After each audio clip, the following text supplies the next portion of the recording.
All right, everybody, we're back at it. I'm gonna reinstall the instrument cluster. I had to take it out to do some other stuff. Replace the dash pad. We're gonna do that. We're gonna put one new one of those in. We're gonna freshen up the interior, switch it over to black from the maroon to the black. So it's gonna look pretty good. Anyway, see if we can't get this dude put back in. This connector is the one that comes with it. I don't think I got to really show y'all whenever I did the gauge cluster installation. So here's all my labels. I left them all labeled just because it's going to make it easier if I gotta hunt down something. So okay, all right, just keep on trying.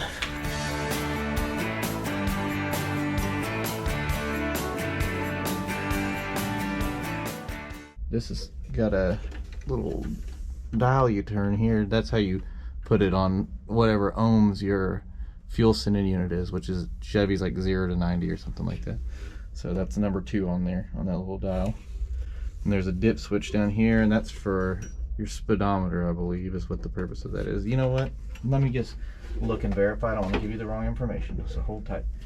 All right, yeah, if you're using the PCM to give the speedometer a signal, you're going to put that switch to on right next to the connector. So that's going to be on if you're using the PCM signal for the speedometer. But if you're using their provided one, you leave it off. Their vehicle speed sensor, BSS, shoehorned in there. This is the, I went over this before, but that's your like setup switch or button, you know, for setting everything up. I can't remember how I got this in and out. Let's see, this corner kind of set down in.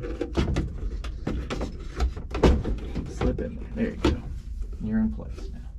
Now we can't really install it until we go to, we can put a couple screws in just to hold it in place, but we'll have to wait till we get the dash pad on so that we can put the bezel on with that. Obviously every truck's different and everything's going to fit different per truck, you know, depending on the vehicle. So one thing to keep in mind, so we can put a screw here, a screw there, and probably one there, because your bezel will screw to this, and then the dash pad these. So we'll go ahead and put a couple of those in. And it was these little 7mm jobs. What did I do with the 7mm? Nut driver.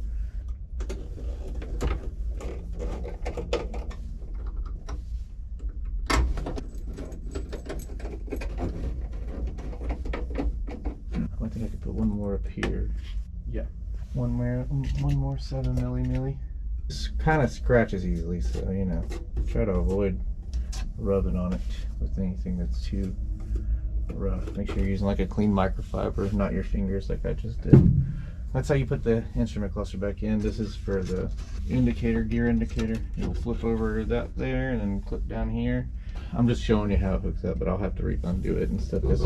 Get a bolt column down and everything, it'll move it up. So you can do that after you get everything installed. As long as you don't have that bottom cover on, you can still put the indicator cable on easily. So we'll get to work on putting the clips in the dash pad, and then we'll get the dash pad in. I got the clips in, so we shall see how well this goes. These things, not real impressed with that, but we'll see if we can't get this dash pad in here.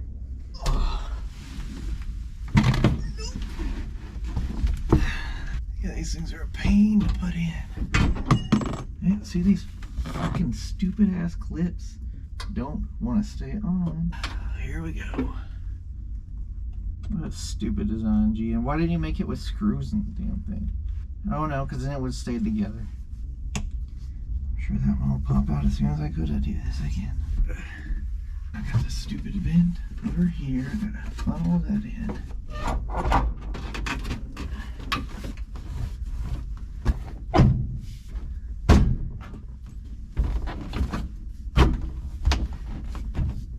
What in the flip, man? Why isn't anything made worth a crap anymore? What kind of junk is this? I see, you missed, huh? I can't see the other one to tell if it missed. That ain't gonna do any good back there.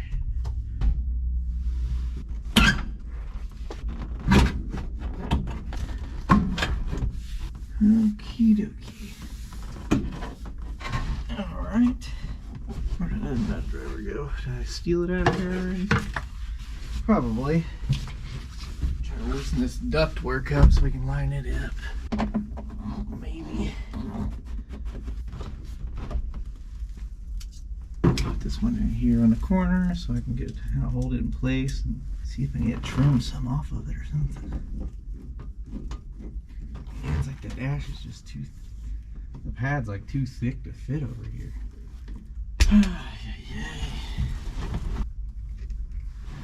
Tons of fun. Watch a dude struggle putting a dash pad in. I don't have any real words of wisdom except for be patient, I guess. These vents and all this crap are so hard to get in the proper location. Yeah, because that's just not lining up at all.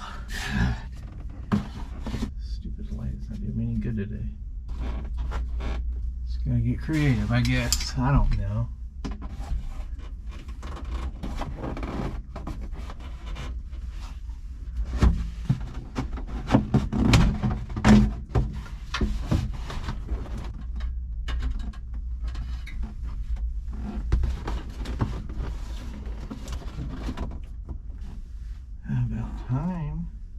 Sort of lined up. Good, probably just popped out. I'll put this other screw in the dash, see if that helps us in any way. I'm tired of this.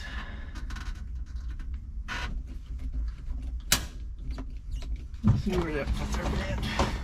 Alright.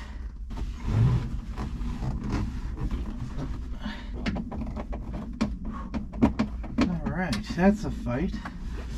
Fighting stuff every step of the way. Okay, alright, got that. Now I have to trim this a little on the edge so I can get the weather stripping on. Shoot. Haven't even looked over there. I guess I should do that. There it is. Okay, put that doodad in there. Things that you screw the dash pad into on the bottom down here. Like a dang wall anchor, basically. It's kind of cheesy, but it was what it was. It worked. Got the job done. That's the important part, I guess. Let's go over to the other side. I don't know what the original dashes were made out of, but that's what they need to go back to doing. This is just pitiful. Not as good as that's gonna get. Still need to paint the vents, but you know, add that to the 75 other things I need to do, right?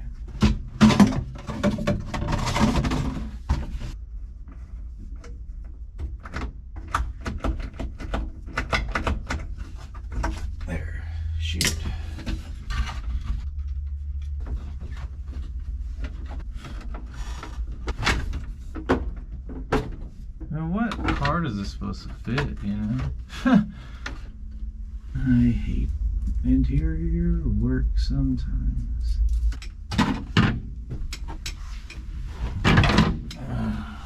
swear.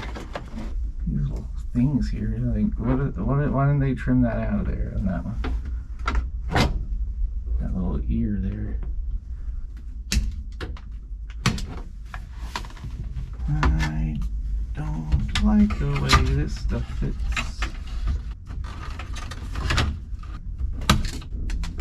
What was that? A piece of plastic broke off or something, didn't it? So there's a little ear off of that. Didn't need that thing anyway, right? This dash pad fits worse than the one that was in here, and it fit pretty damn bad. I think they could sell shit like this. I guess because people like me keep buying it, right? And that's how they sell shit like this.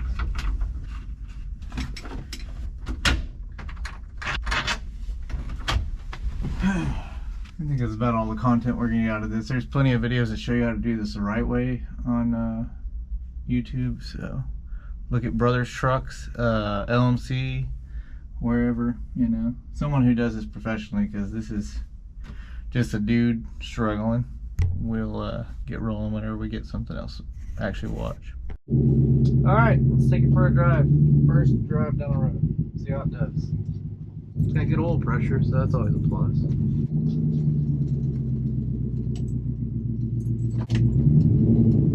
Throttle's thinking, let me disconnect the cruise control, I guess. Maybe it's too tight.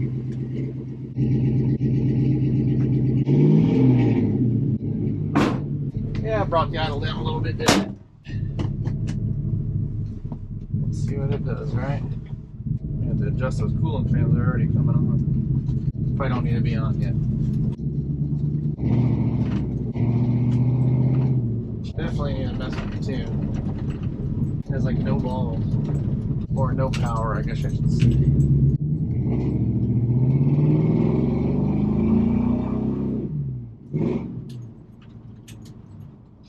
A quick lap around the block because I need to put gas in it before we go too far.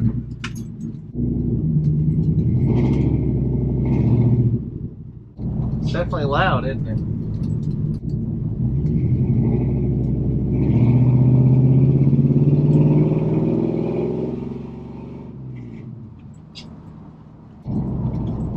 Doesn't ride too terrible, so that's a plus.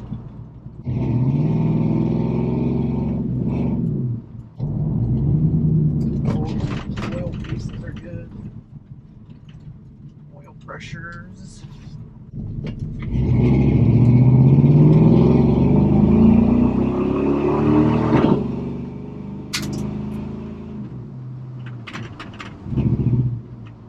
Yeah, we definitely got to work on the tune. It's low, it's real rich, I think.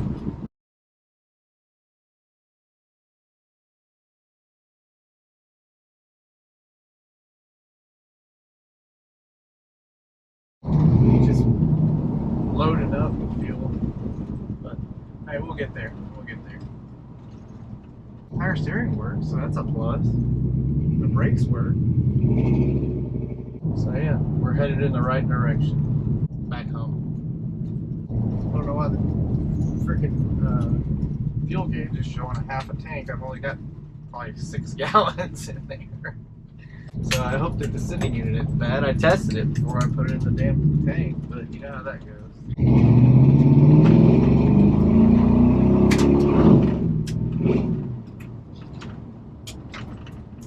Actually, it's pretty smooth over the bumps and stuff.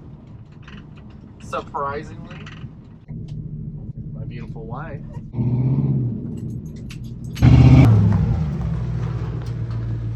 So yeah, we'll got some little kinks to work out here and there, but it does move under its own power, so gotta love that. Sounds rowdy. Yeah, we gotta figure out the tachometer calibration. I don't guess it worked a second ago, so we'll do it again. I'll actually record it this time, so give me a few minutes and we'll do that. Alright, I'm gonna try to show you how to do the calibration to change the tachometer to the settings that you need to put it on for a V8. Alright, so we're gonna I'll try to describe to you or show you how to do this. Set the tachometer up for what type of signal it's getting, if it's a low voltage signal or high voltage signal. Like a low voltage signal is going to be coming from a PCM, and a high voltage would be coming from like an HDI or something like that. We'll go ahead and try to describe it. Truck's kind of loud, so it's hard. It may be hard for you to hear me, but here's the setup button. You hold this down as you go to start it, so get ready. Loud, okay. It goes to 700 or 70 miles per hour and 1,000 RPMs. That kind of tells you it's in calibration mode or setup mode, whatever. Okay, so we're gonna do the signal. It says tap the push button to move the tachometer pointer until the tachometer indicates 2,000 RPMs. Okay, well, it's 1,000 right now. Now it's at 2,000. With the tachometer indicating 2,000 RPMs, press and hold the calibration button for 6 seconds. The speedometer pointer will move to indicate the current signal type setting. The high beam indicator and turn signals will flash. So we'll hold this down for 6 seconds. 6. All right, here we go. So you hear it's at 50 miles per hour and 2,000 RPMs is what it's displaying. Okay, 50 miles per hour is a low voltage signal. All right, that's what we want. So it's on the right signal. Set the type, whatever. With the speedometer indicating the desired signal type setting, press and hold the push button for 6 seconds. The gauge will indicate 70 miles per hour and 8,000 RPMs. The turn signal indicators will be lit green to indicate that the cylinder setting has been programmed. If you are finished calibrating the gauge, press and hold the push button while the tachometer is indicating 8,000 RPMs for 6 seconds. This will exit calibration mode and the speedometer and tachometer will return to normal function. Okay. Alright, that's what we wanted, so we'll hold it again for 6 seconds. We did this earlier. It jumped all the way back down instead of going all the way around. I got it to go away. Thought I did. Don't know why I came back. I'll do it again.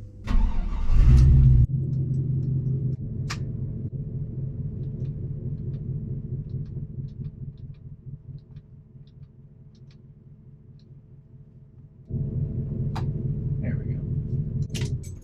Oh, come on. Why does it do that? Anyway, I think we're gonna wrap this up for now until I can kind of read about this more. So I can't imagine it's idling at 300 RPM, so I'm not real sure why it's displaying that. I will look into that and we'll get back to you on that.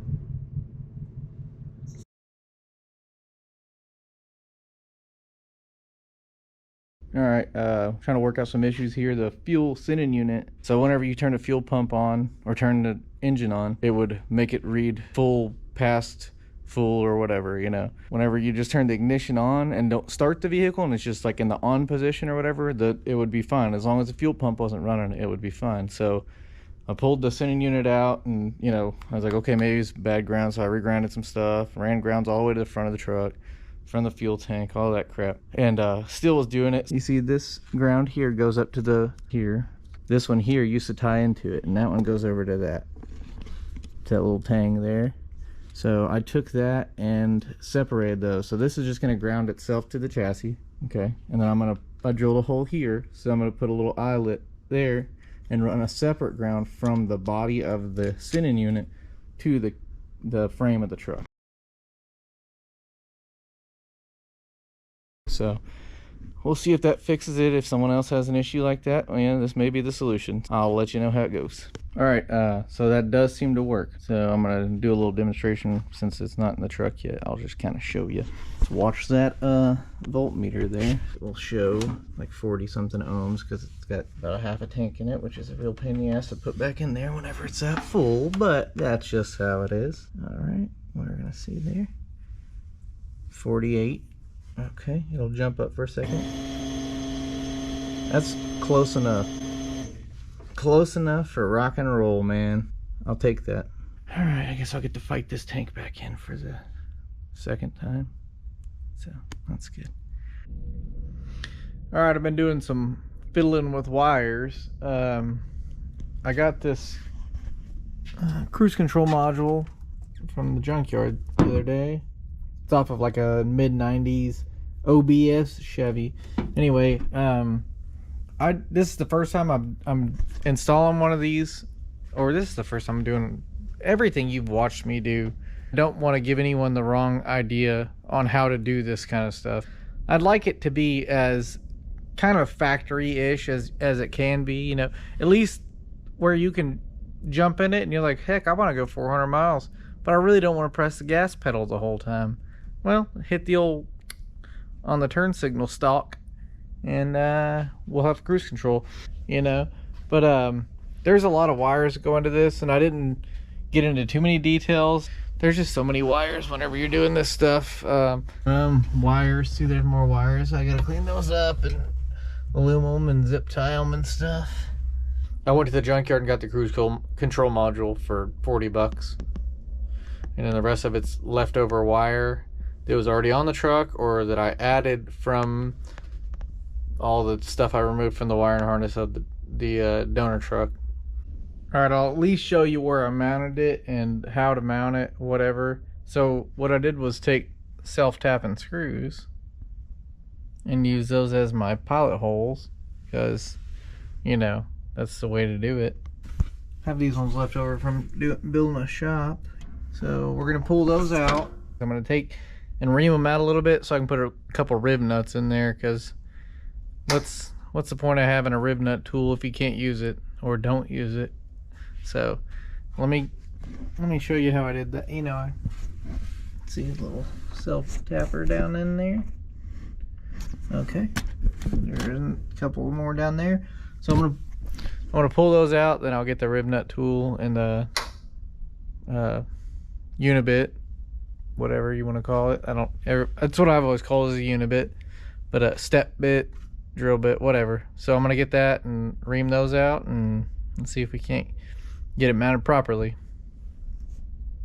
All right, I got that mounted. So whenever I do it on the Suburban, I will go into further detail about the cruise control and the wiring and all the peripherals that go along with it. So, you know, you just have to keep watching if you want to learn a little more with me. We're going to learn together, because that's just how I do it.